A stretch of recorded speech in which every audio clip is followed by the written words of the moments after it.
자, 이번 시간은 6강으로서 흥의 4절 착오에 한 어사표시, 그 다음에 이제 대표적으로 우리가 이제 볼 걸 뭡니까? 사기 강박에 한 어사표시, 그 다음에 이제 도달주의, 어사표시 효력 발생 시기와 관련돼서 우리가 살펴볼 겁니다. 자, 6강의 학습 목표는 뭐냐면 착오로 취소하기 위한 요건을 숙지한다. 그래서 착오와 관련돼서 착오, 배구조정. 자, 그러면 이때 착오는 중요 부분의 착오에 해당한 것을 이해해야 돼. 어느 부분이 중요 부분의 착오에 해당하는가. 그래서 중요 부분의 착오에 대해서 착오의 유형을 우리가 살펴봐야 되고, 그 다음에 두 번째, 중요 부분의 착오에 대해서 우리가 살펴봐야 되고, 자, 세 번째 우리야 110조와 관련돼서 보면 제3자 사기 강박에 대해서 우리가 숙지해줘야 되고요. 그 다음에 이제 네 번째 관련돼서 도달의 의미와 입증 문제를 이해해 주셔야 된다는 거. 그래서 6강의 학습 목표는 이 두 개는 바로 대표적으로 109조와 관련돼서, 요거는 110조와 관련돼서, 요거는 111조 이하 도달 어사표시 효력과 관련돼서 우리가 살펴보도록 하겠습니다. 자, 그렇다면 이제 우리가 이제 보죠. 자, 우리가 기본서를 보면 착오에 한 어사표시 이렇게 나와 있을 거예요. 착오에 한 어사표시. 자, 4라고 나와 있을 겁니다.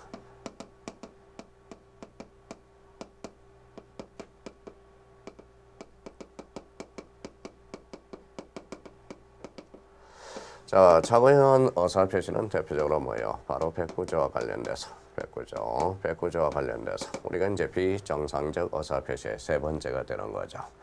자, 착오라는 것은 뭡니까? 어사표시가 뭐예요? 불일치하죠. 그러면 착오라는 것은 표의자가 모르고 있다라는 거예요. 착오를 일으켰다라는 거죠. 그래서 착오에 한 어사표시와 관련돼서 109조. 아까 우리 109조는 어떻게 오라고 그랬어요? 이렇게 오라고 그랬죠. 내용, 자, 그 다음에 중무선. 이 말은 뭡니까? 내용의 중요 부분에 착오가 있다면 취소할 수 있다. 그 다음에 중대한 가실이 없다면 표의자가 취소할 수 있다. 그러면 선의 제3자들은 대응할 수 없다라는 기본적인 내중착 중무성. 그러면 내용의 중요 부분의 착오에 대해서는 누가 유리하죠? 이거는 표의자가 유리합니다. 그래서 표의자가 입증을 해야 되고, 중무에 대해서는 누가 유리하느냐? 대표적으로 상대방이 입증해 줘야 돼. 그래서 이와 관련돼서 입증 단계와 관련돼서 요게 관련돼서 많이 출제되고 있어요. 그러면 우리가 기본서 착오에 한 어사표시에서 그러면 자, 두 번째 표의자가 스스로 그 불일치를 모르고 할 때 이게 바로 109조 착오와 관련된 문제가 되겠습니다. 자, 그렇다면 이제 그러면 착오의 유형은 뭔가? 그래서 착오의 유형, 그래서 가로 2번에 착오의 유형에 대해서 우리가 정의를 해놨어요. 착오의 유형, 어떤 착오? 우리가 착오에 대해서 특히 이 착오 유형에 대해서는 거기 박스에 정의를 잘 해놨어요. 첫 번째 뭐라고 써놨어요? 표시상의 착오. 표시상의 착오도 대표적인 착오다. 그래서 표시상의 착오라는 게 탄생하게 되고요. 표시상의 착오. 자, 표시상의 착오는 아까 69만 원을 96만 원으로 기록했을 때 아니면 100원을 1000원으로 표기할 때 그러면 표시상의 착오도 대표적인 착오 유형에 속한다라는 거고, 자, 의미를 잘못 한 거. 그래서 이거는 내용상의 착오가 돼요. 내용상의 착오. 그러면 내용상의 착오도 이거는 바로 착오의 유형으로 우리가 포섭시킬 수 있어요. 그러면 영국 파운드를 미국 달러를 동일 가치로 봤을 때 그게 자, 화폐 가치를 내용을 같은 의미로 봤을 때 그게 내용의 착오가 되고요. 자, 여기에서 이제 자주 출제되는 거 동기의 착오입니다. 동기의 착오는 착오로 보는가? 원칙적으로 이 동기의 착오에 대해서는 잘 정리해 놔야 돼요. 그러면 동기의 착오는 원칙적으로 착오 유형으로 포섭시킬 수 없어요. 그러면 애적으로 포섭을 시킬 수 있어요. 상대방이 유발되거나 표시될 때 그때는 착오로 포섭이 된다. 그래서 이 동기의 착오에 관련돼서도 자주 출제되니까 동기의 착오 정리해 놔야 되고, 자, 그 다음에 이제 법률상의 착오. 그래서 법률의 착오가 나오죠. 그래서 법률의 착오. 그래서 착오로 포섭시킬 수 있고요. 그 다음에 표시기간의 착오. 이 표시기간의 착오도 착오로 보고 있습니다. 근데 여기에서 조심할 거는 바로 전달기간의 착오라는 게 나와요. 전달기간의 착오. 자, 전달기간의 착오에 대해서는 이거는 바로 뭐예요? 어표시. 바로 어사표시 자, 불성립의 도달로 본다라는 겁니다. 차고가 아닌 의사표시 불도달로 보고 있다라는 거. 그러면 전달기간의 착오는 착오가 아니다. 그래서 대표적으로 요 동기의 착오, 그 다음에 전달기간의 착오, 대표적으로 요 두 개 조심해서 다뤄놔야 되고, 그 다음에 대리인의 착오입니다.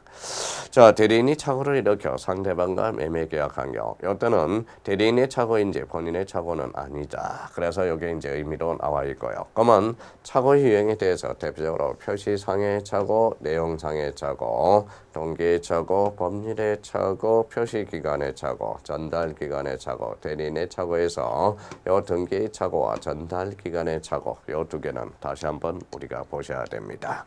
그래서 이 동기의 착오에 대해서 우리 가로 3번에 동기의 착오 문제로 제가 정의를 딱 해놨어요. 그래서 동기의 착오 문제가 발생하죠. 자, 우리 그대로 나와 있을 거예요. 그러면 동기의 착오는 원칙적으로 착오가 아니다. 예적으로 거기 나와 있죠.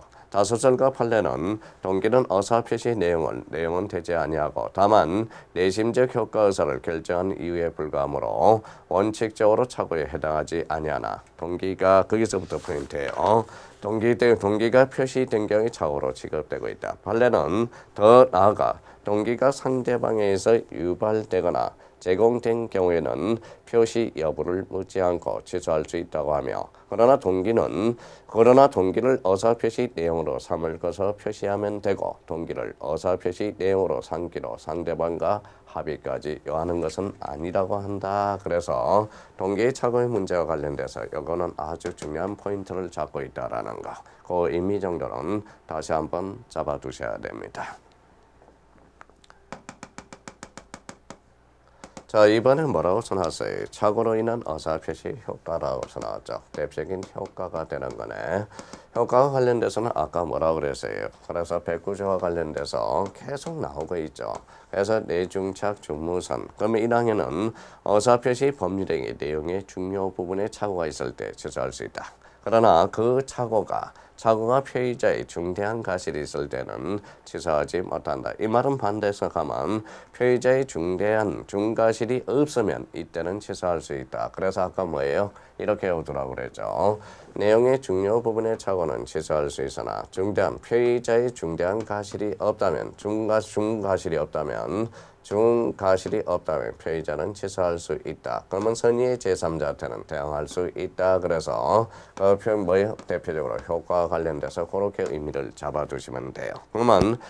그러면 여기에서 내용의 중요 부분의 착오는 취소할 수 있다. 그래서 우리 두 번째 착오에 성립하더라도 원칙적으로 취소할 수는 없다. 그거는 착오가 성립하는데 피해자의 가실이 있기 때문이나 그러나 그 착오가 법률행위 중요 부분에 착오가 있을 때 비록 가실이 있는 경우 착오를 이유로 취소할 수 있도록 민법은 허용하고 있다라고 그래서 대표적으로 효과와 관련돼서 내중착이라는 의미를 규정해놨다라는 거예요.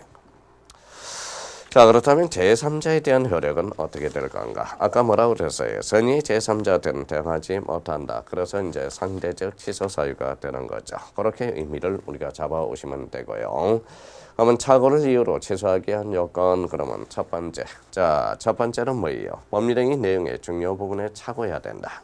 그러면 중요 부분의 착오의 의미란 주관적 객관적 의미를 서술해 놨고요. 따라서 판례는 더 나아가 중요 부분의 착오로 인정되기 위해서는 그 착오로 인해서 피해자가 경제적 불이익을 입은 것이어야 한다고 한다. 거기 특히 리언에 대해서 경제적 불이익을 받지 않았다면 중요 부분의 착오가 아니라는 것. 그래서 그거 아주 중요한 포인트가 됩니다. 리언에 대해서 정리 딱 해놓으셔야 돼요.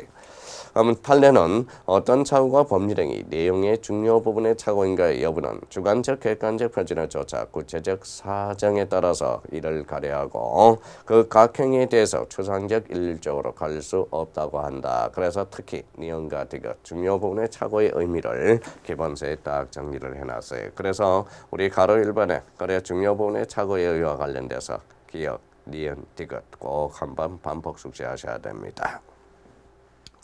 자, 중요 부분의 착오에 의해서 대표적으로 동일성에 관한 착오, 그래서 사람에 관한 착오, 중요 부분이죠.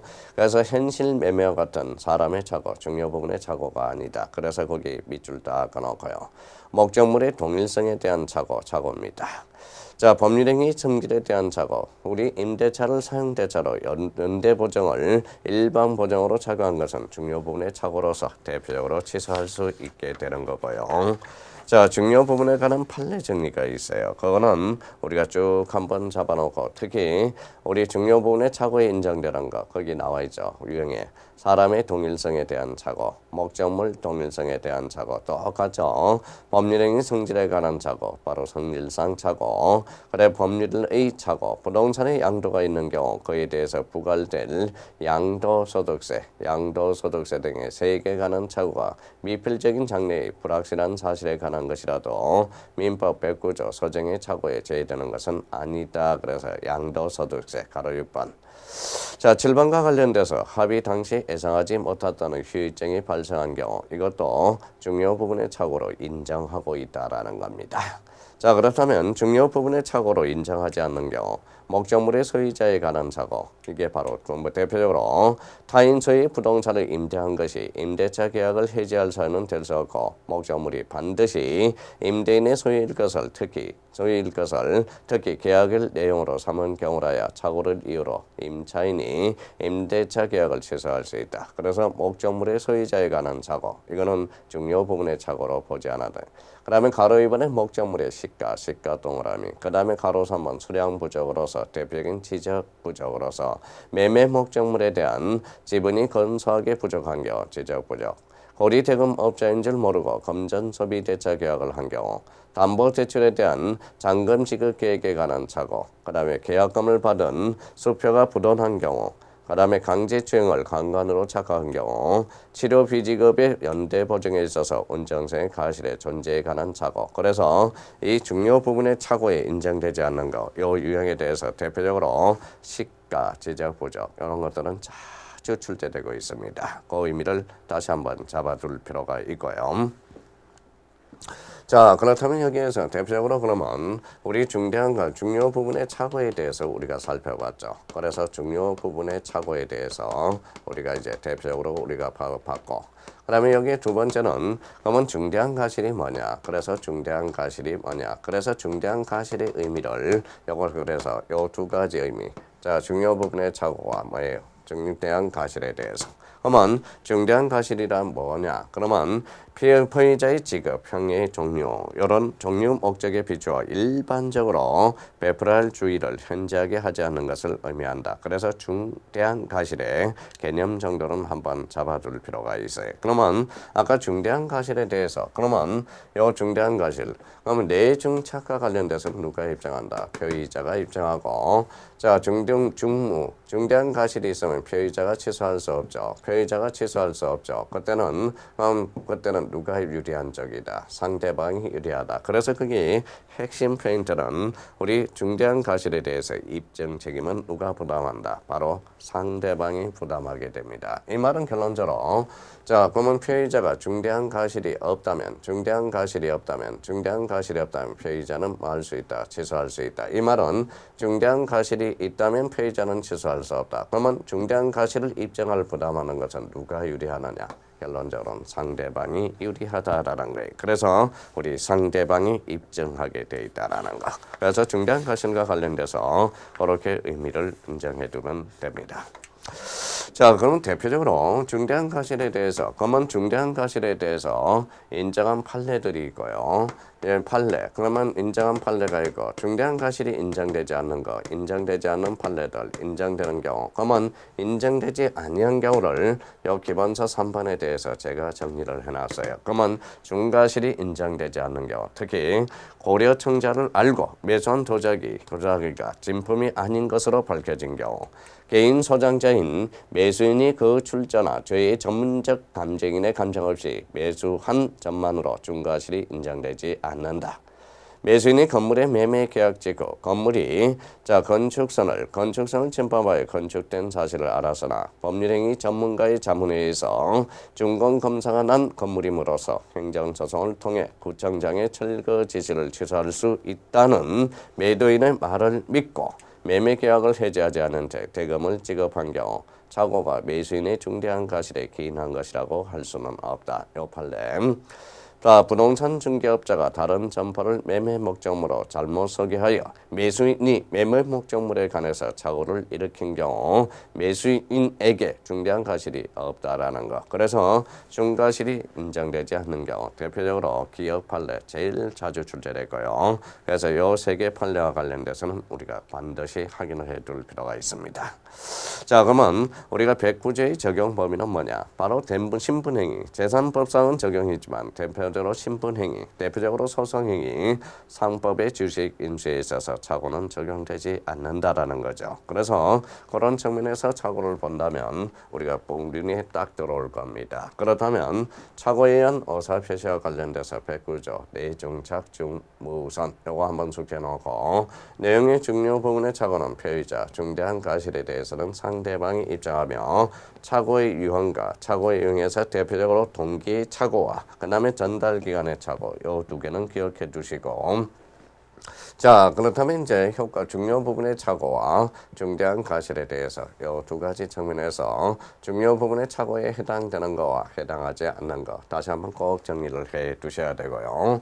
중대한 과실이 포함되느냐 인정하는 판례, 인정하지 않는 판례 그 정도만 중요한다면 백구조 착오와 관련돼서는 그렇게 어렵지 않게 문제를 접근해 둘 수가 있습니다.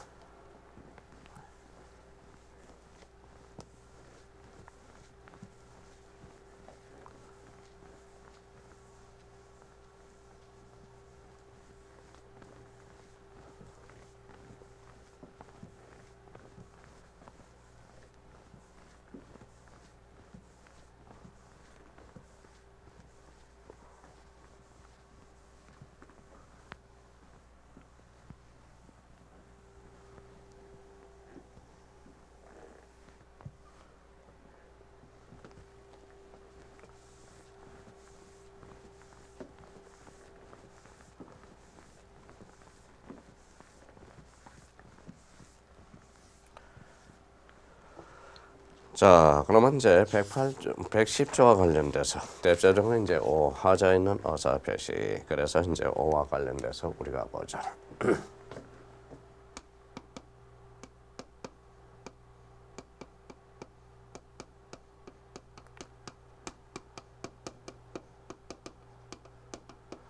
자, 하자 있는 어사 표시와 관련돼서는 요거는 우리가 이제 110조가 되죠.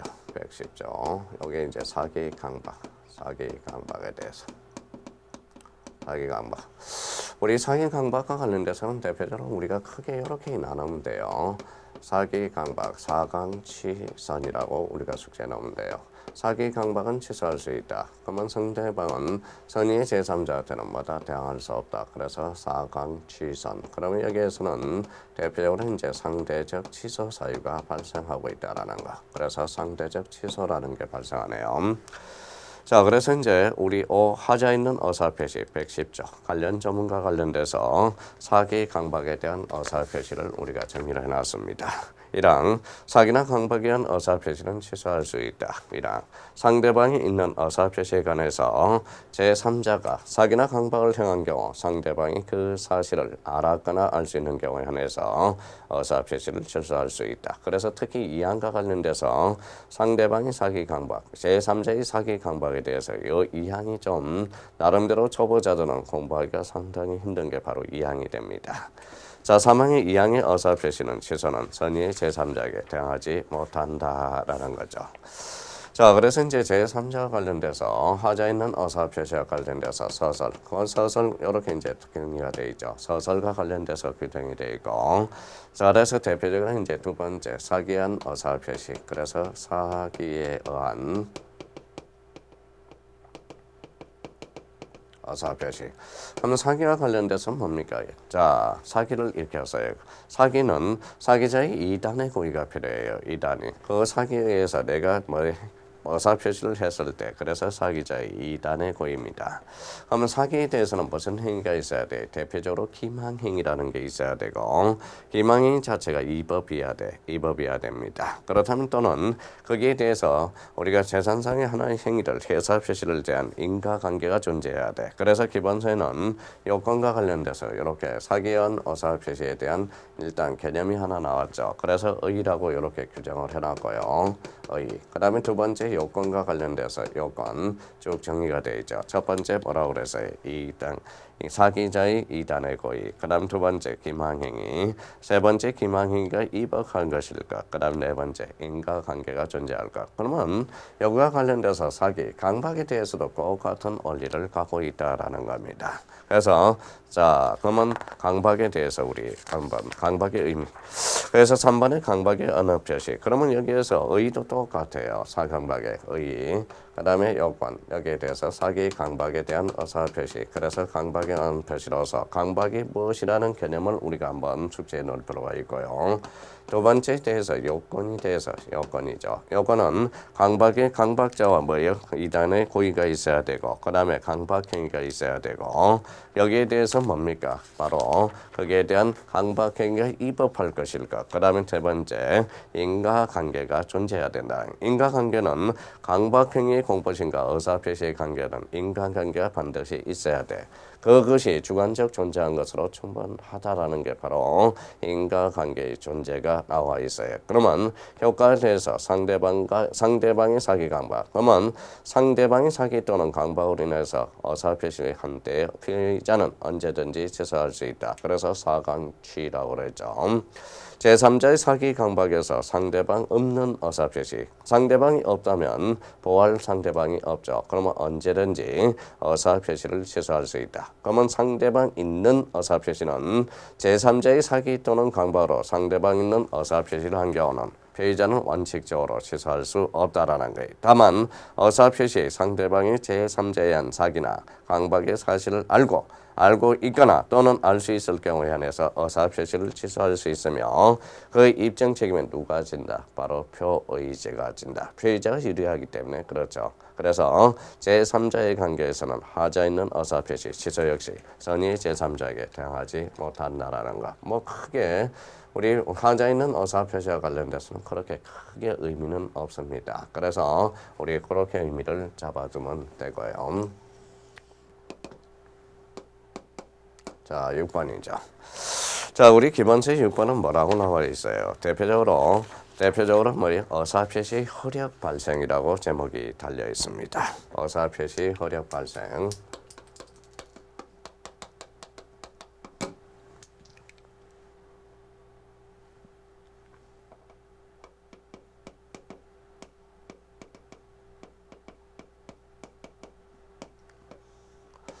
자, 의사표시 효력 발생과 관련돼서 대표적으로 여기를 한번 보시죠. 자, 우리가 편지지를 쓰고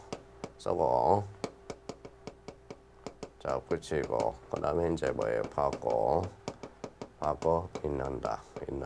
요 단계죠. 의사표시 효력 단계는 쓴다라는 것은 뭡니까? 밖으로 표시해준다. 그래서 그래서 표백주의라고 그러고요. 자, 붙인다. 요거는 이제 발신주의라고 그러죠. 발신주의. 받고 그러면 요거는 뭡니까? 바로 도달주의가 돼. 도달주의. 있는다 그러면 겉으로 내용을 숙지한다. 그래서 대표적인 요지주의가 됩니다. 그렇다면 쓰고 붙이고 받고 있는다. 그러면 자, 요 표백주의는 뭐다? 표의자 입장에서 보는 거고요. 요거는 이제 요지주의는 상대방 입장에서 보고 있다라는 거예요. 그러면 우리나라는 표의자와 상대방을 뭐 하고 있다? 이렇게 절충하고 있다라는 거예요. 그게 무슨 주의다? 도달주의라는 거야. 그러면 우리 민법은 도달주의를 취하고 있다라는 거예요. 도달주의. 그러면 도달주의보다 한 단계 빠른 게 발신주의죠. 그래서 거래의 신속을 요할 때는 무슨 주의다? 발신주의라는 거예요. 그러면 우리 민법은 도달주의 A로서 무슨 주의? 발신주의가 A라면 A라는 것은 A적인 측면에서 암기해 놓으라는 거네. 그때는 거래의 어떤 신속성을 나타내고 있을 때 신속성을 나타낼 때는 우리 대표적으로 발신주의를 채택하고 있다라는 거예요. 그래서 우리 기본서 보니까 그래서 6절 의사표시 효력 발생으로서 메뉴에 이제 도의식으로 제가 정리해 놨어요. 그래서 의사표시 효력 발생에 관한 입법주의로서 포백주의, 발생주의, 도달주의, 요지주의라는 겁니다.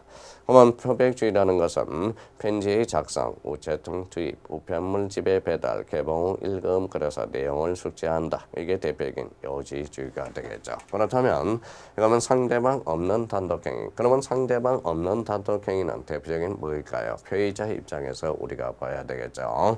아마 우리 민법은 상대방 있는 단독행위, 단독행위는 대표적으로 뭐예요? 도달주의를 취하고 있죠. 그런 측면에서 우리가 볼 수가 있고요.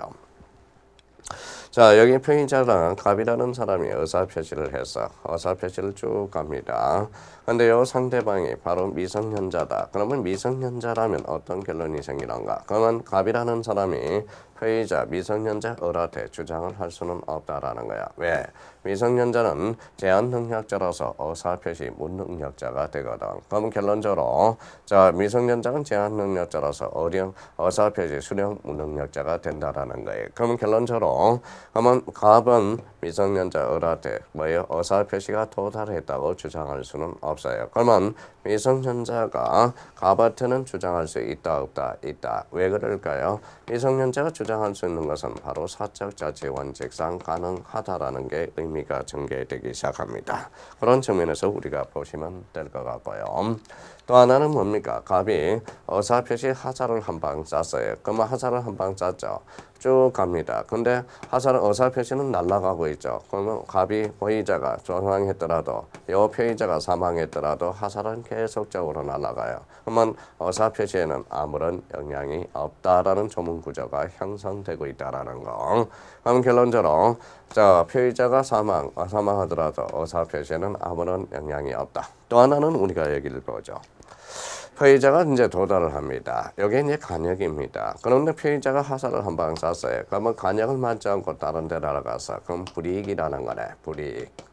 그러면 여기에서 정확하게 맞았다. 그러면 이거는 이익이라는 거죠. 그러면 의사표시 도달에 대한 불이익과 이익은 누가 책임진다? 바로 피의자가 뭐예요? 피의자로 부담하게 되죠. 그러면 피의자가 부담하는 것은 이 사람이 의사표시를 하사를 맞았다고 뭐다 주장하는 것은 누가 유리하느냐? 누가 입증해야 돼? 피의자가 입증한다. 그러면 의사표시 도달과 부도달, 즉 불이익과 이익에 대해서는 누가 입증하게 된다? 표의자가 입증하게 됩니다. 그런 측면을 우리가 확인해 두시면 돼요. 그렇다면 우리 민법의 태도, 그래서 우리 기본세는 의사표시 효력에 발생하는 입법주의라는 걸 제가 정해놨고, 두 번째 우리 민법의 태도로서 상대방 없는 의사표시, 언제 효력이 발생한 데에서 민법 규정은 없다. 근데 상대방이 없다면 바로 표백주의로 가야 되겠죠. 의사표시함으로써 효과가 나타나야 됩니다. 그래서 우리가 이제 상대방 없는 의사표시. 그러면 상대방 있는 의사표시 111조 의사표시 효력 발생 시기. 그렇다면 우리가 조금 전에 배웠던 5강에서 배웠던 107조 비진의 의사표시 108조 통정해임표시 6강에서 배우는 게 대표적으로 우리가 뭐 했었어요? 바로 차고 부분이었죠. 109조 내중착 중무선 110조 사기 강박 4강 치선 이렇게 오더라고 그랬죠. 111조가 뭐냐? 바로 의사표시 효력 발생 시기라는 겁니다. 111조 1항 상대방 있는 의사표시는 통지가 상대방으로부터 상대방에 도달한 때로부터 효력이 생긴다. 피해자가 통지를 받은 후 사망하거나 제한 능력자가 되어도 의사표시 효력에는 영향을 미치지 않는다. 아까 이야기했던 게 바로 뭐예요? 우리 민법은 상대방 있는 의사표시는 결론적으로 무슨 주의다? 도달주의를 할 때, 도달할 때 효력이 나타나고요.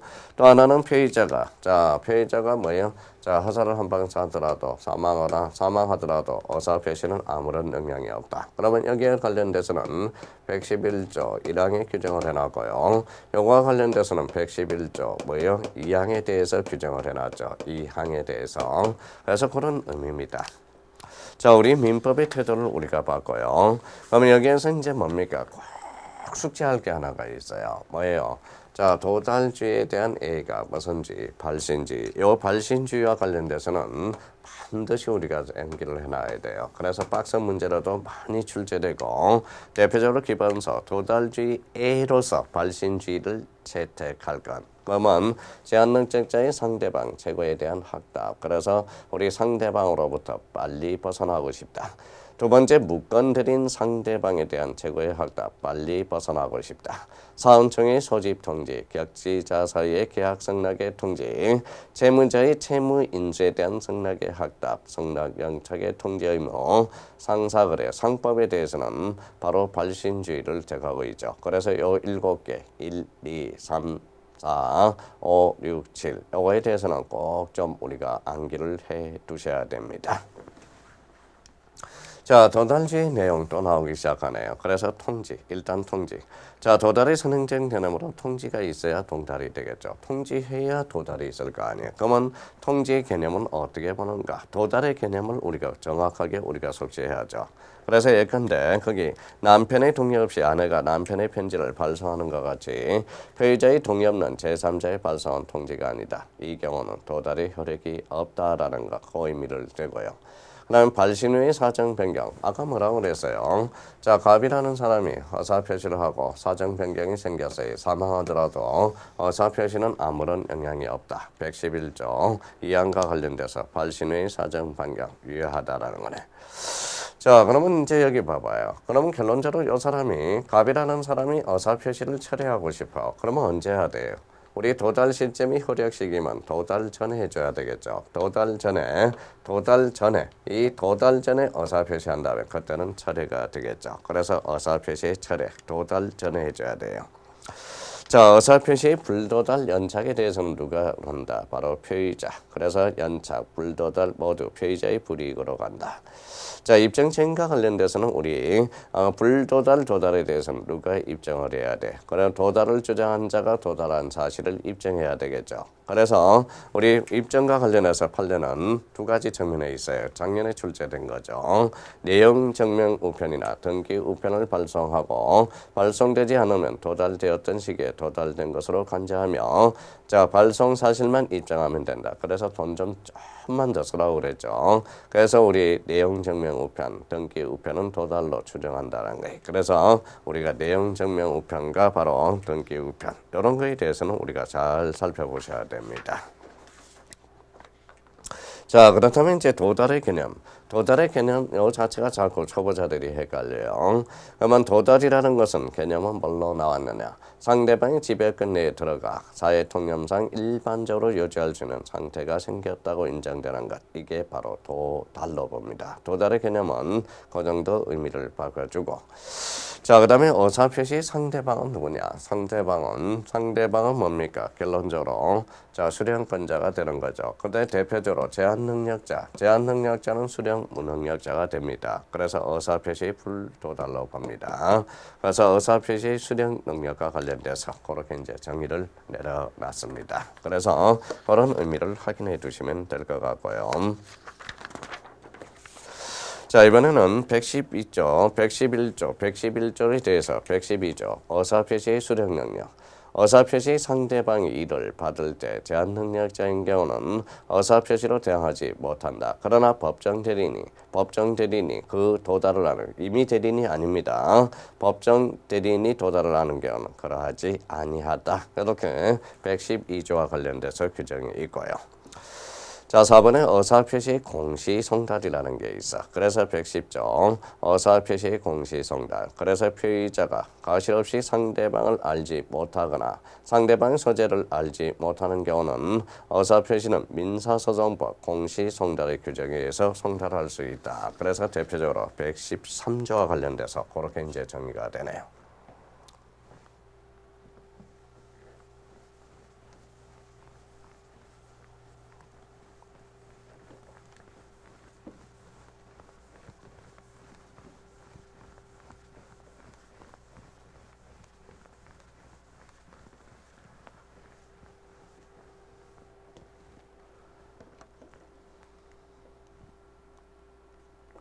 자, 6강에 대해서 우리가 이제 본 게 있죠. 자, 그러면 학습 목표를 우리가 봤는데요.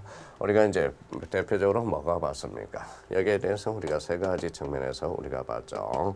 우리가 이제 109조와 관련돼서 109조, 그 다음에 110조와 관련돼서 우리가 봤고요. 그 다음에 이제 111조부터 113조와 관련돼서 이렇게 봤습니다. 자, 백구조는 뭡니까? 대표적으로 착오에 대해서 우리가 봤죠. 착오에 대한 어사표시로서. 그러면 착오를 우리가 공부하실 때 착오의 유형을 우리가 확인해야 되고, 이 착오의 유형에 대해서 중요 부분의 착오가 뭔지 의미를 잡아둘 필요가 있어요. 그래서 중요 부분의 착오 한번 확인을 해야 되고, 자, 그러면 중대한 가실. 그러면 중대한 가실이 무언가? 중대한 가실에 대해서 우리가 또 중요 부분의 착오와 중대한 가실 이런 측면에서 우리가 보셔야 됩니다. 그래서 착오와 관련돼서 대표적으로 어때? 자, 요거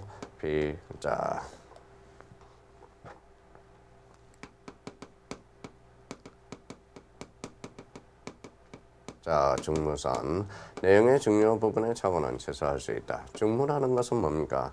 피의자가 중대한 가실이 없다면 취소할 수 없다. 그러면 선의의 제3자한테는 대항할 수 없다라는 거죠. 요거는 누가 입증한다? 바로 피의자 스스로 입증해야 되고, 자, 중무와 관련돼서 중대한 가실에 대해서 입증은 누가 입증한다? 그래서 상대방이다. 그 정도만 정리해 두신다면 우리 109조와 관련돼서는 큰 문제가 없을 것 같고요.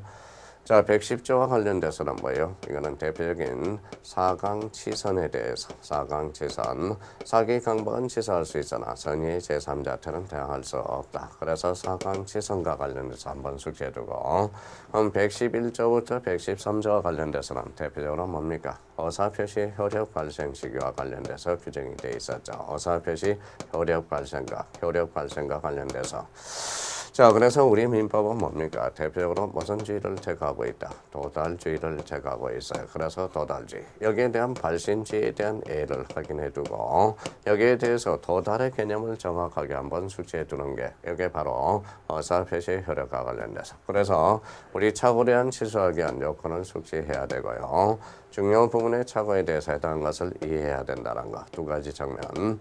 우리 3번과 제3자 사기 강박에서 숙지한다. 그래서 110조와 관련돼서 도달의 의미와 입증 책임의 문제를 이해한다. 그러면 입증하기에 곤란한 점을 해서 등기 우편과 내용 증명을 얻는다면 그때는 뭐예요? 도달로 추정한다고 그랬죠. 그래서 도달의 의미와 그 다음에 입증 문제의 관계. 그래서 그런 의미만 정해준다면 우리 6강도 나름대로 정리가 됐다고 생각하시면 됩니다. 그래서 여기까지 하고 자, 쉬었다 계속 들어가겠습니다.